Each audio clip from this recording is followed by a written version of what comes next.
बसंत पंचमी के पावन पर्व की आप सबको बहुत बहुत शुभकामनाएं। सभी जानते हैं कि ये सरस्वती पूजन का दिन है, पर आज मैं आप लोगों से कुछ आगे की बात करना चाहता हूँ।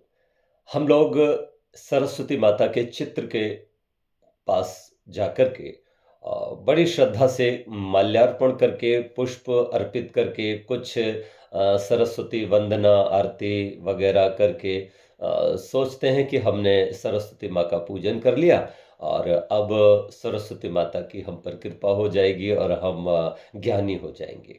मैं आपको एक बात बताना चाहता हूँ कि सरस्वती माता का ये जो चित्र है वो अपने आप में हमको एक बुक की तरह है, एक पुस्तक है जिसमें कुछ अध्याय हैं और जो हमें पढ़ने होंगे। केवल जैसे पुस्तक को लेकर के उसके ऊपर पुष्प डालने से पुस्तक को बिना पढ़े, ठीक है ना, कितनी ही आस्था आपकी उस पुस्तक के प्रति है, केवल ऊपर से पुष्प डालने से आपको उसके अंदर का ज्ञान प्राप्त नहीं हो सकता, जीवन सफल नहीं हो सकता, परीक्षा में पास नहीं हो सकते। वैसे ही सरस्वती के केवल चित्र को ही आप माल्यार्पण करके आप ज्ञानी नहीं हो सकते, आप समृद्ध नहीं हो सकते। ध्यान रखना, शक्ति और ज्ञान दो सशक्त उपकरण हैं किसी भी राष्ट्र की समृद्धि के लिए।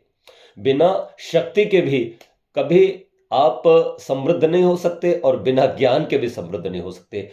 आपने सुना होगा हमारा देश गुलाम था, 1947 में हम आजाद हुए, लेकिन गुलाम हमें करा किसने? इंग्लैंड ने। और ये ब्रिटिश अंग्रेजों ने जो हमको गुलाम किया, इनका बहुत छोटा सा ही देश था, लेकिन आप देखें 100 से ज्यादा देशों को इन्होंने, विश्व के 100 से ज्यादा देशों को इन्होंने गुलाम बना लिया था। कहते हैं कि ब्रिटिश साम्राज्य में इनका सूर्य अस्त नहीं होता था। कनाडा भी इनका गुलाम था, आप देखें, और इधर जापान भी इनका गुलाम था। तो पूरा देश, पूरा विश्व के अंदर के अनेक देश इनके गुलाम। आखिर गुलाम हो कैसे गए? केवल शक्ति के बल पर? नहीं नहीं, शक्ति के बल पर ही हम किसी को अपने अधीन नहीं कर सकते। हमें ज्ञान प्रथम रखना होगा। शक्ति का अपना महत्व है। हमारे संस्कृति में 18 दिन शक्ति को, दुर्गा को दिए गए हैं। मां दुर्गा की पूजा, दुर्गा की पूजा भी क्या है? नवरात्र, शारदीय नवरात्र, चैत्र। तो ये 18 दिन यानी शक्ति संपन्न हो। और शक्ति संपन्न कौन होता है? जो संगत छद्म संवदद्धम संभो मनांसी जानताम, अर्थात मिलकर के रहता है। तो 4 वर्ण, उनके 2-2 हाथ, 8 हाथ होते हैं। दुर्गा मां की प्रतिमा के 8 हाथ हैं और सब में शस्त्र हैं। या आप देखें कि सब में शस्त्र हैं, तो ये क्या कह रहे हैं? ये कह रहे हैं कि ब्राह्मण के 2 हाथ, क्षत्रिय के 2 हाथ, वैश्य के 2 हाथ, शूद्र के 2 हाथ, अर्थात 8 सब मिल जाओ और मिलकर के अपने राष्ट्र के प्रति जो भी शत्रुता का भाव लेकर के आ रहा है उसके लिए एक होकर के खड़े हो जाओ। तो ये हो गया दुर्गा होना। लेकिन बिना ज्ञान के भी कुछ नहीं होने वाला। आपके पास ज्ञान नहीं है, आपके पास योजना नहीं है, तो आप कैसे सफल हो सकते हो? ज्ञान ही हमें सफल करता है। इसलिए एक दिन बसंत पंचमी का सरस्वती पूजा। महर्षि दयानंद ने जब देखा कि ये इतना राम का देश, कृष्ण का देश, वेदों का जहां प्रादुर्भाव हुआ, जहां पर रामायण लिखी गई, गीता का वाचन हुआ, जहां पर इतनी समृद्धि की सबसे समृद्ध देश हम भारत हैं, तो आखिर ये गुलाम कैसे हो गया? तो पता लगा कि यहां शक्ति भी क्षीण हो गई थी, चारों वर्णों में भेद हो गया था। ब्राह्मण अपने को सबसे बड़ा मानने लग गए थे, शूद्र को सबसे छोटा माने जा रहा था, और छुआछूत भी फैल गई थी। इसी तरह से बहुत सारी धीरे धीरे जो अविद्या थी वो जब बढ़ी, महाभारत युद्ध के बाद विद्या पर ही सबसे बड़ा प्रहार हुआ, सरस्वती पर ही सबसे ज्यादा प्रभाव हुआ और सरस्वती खंडित होती चली गई। अर्थात ज्ञान हमारा जो था वो खंडित होता चला गया और अज्ञान बढ़ता चला गया। उसी अज्ञान के चलते जैन आदि मत, बौद्ध आदि मत का प्रादुर्भाव हुआ। फिर इस्लाम और ईसाई मत भी आए और आज भी अनेक मत बनते चले जाते हैं।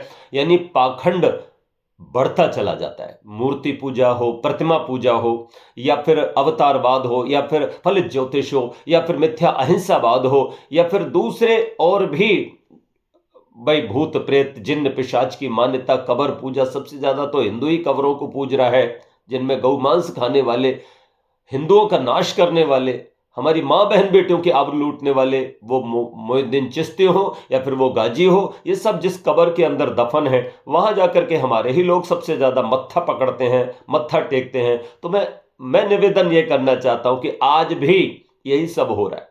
आज भी धर्म गुरु नाना प्रकार के मठ बनाते चले जा रहे हैं, उनके धाम बनते चले जा रहे हैं, और वहां पर क्या हो रहा है आप सब जानते हैं कि केवल और केवल अविद्या है। और अविद्या के चलते ही लोग जो है भूत की मान्यता रख लेते हैं, प्रेत की मान्यता लगते हैं, किसी ने कुछ करा दिया है और इसका वो लाभ उठाते हैं और दुकानदारी चल रही।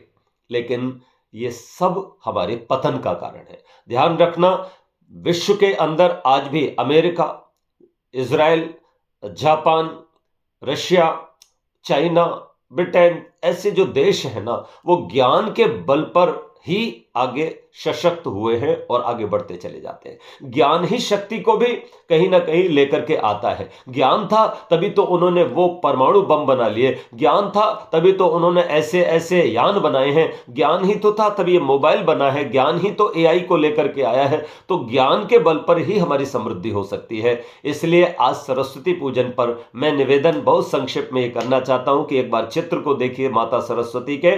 तो माता सरस्वती के चित्र में सबसे पहले वस्त्र है, तो पहला लेसन वस्त्र। वस्त्र कहता है सफेद वस्त्र, शांति जीवन में होनी चाहिए। और शांति जीवन में तभी होगी जब आप पवित्र आचरण वाले होंगे, चरित्र आपका उत्तम होगा, ठीक है ना। पर दारिशु मत्रवत, पर द्रव्यशु लोष्ठवत, है ना, ऐसी भावना आपके मन में होगी, ठीक है। दूसरी बात, एक हाथ में वेद है, आपने देखा होगा। तो वेद कहते हैं नॉलेज को, ज्ञान को। बिना ज्ञान के आप कभी समृद्ध नहीं हो सकते, इसलिए हमेशा स्वाध्याय करो और ज्ञान अपना बढ़ाते जाओ, ठीक है। और दूसरे हाथ में उनके माला है। माला का मतलब होता है कि आप पूरे मन से काम करो। असफलता यह सिद्ध करती है कि सफलता का प्रयास पूरे मन से नहीं किया गया। और दो हाथों से वीणा बजा रही हैं। वीणा का मतलब जब स्वर निकलता है तो सब प्रसन्न हो जाते हैं। आप भी अपनी वाणी से जब बोलो तो सत्य बोलो, मीठा बोलो, हितकारी बोलो, और जितना जरूरी है उतना बोलो, कम भी बोलो और मौन भी रहो।